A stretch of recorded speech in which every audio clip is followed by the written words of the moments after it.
د ټولنیزو رسنیو افغان کاروونکو د پاکستان پر ضد پراخ کمپاین پیل کړی دی. دوی د پاکستان تحریم کړی هاشټګ په کارولو سره له نړیوالې ټولنې غوښتنه کوي چې پاکستان په افغان چارو کې له منفي لاسوهنو راوګرځوي. تر اوسه پورې دا هاشټګ یوازې پر فیسبوک 100,000 ځله کارول شوی دی.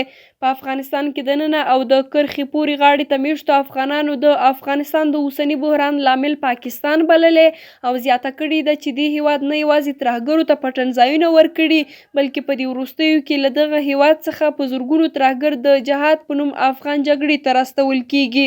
د کاناډا پخواني سفیر کریس الکساندر هم له افغانانو سره دا غږ بدرګه کړی او پر خپل ټویټر یې لیکلي چې پاکستان د اسیا زړه زخمي کړی.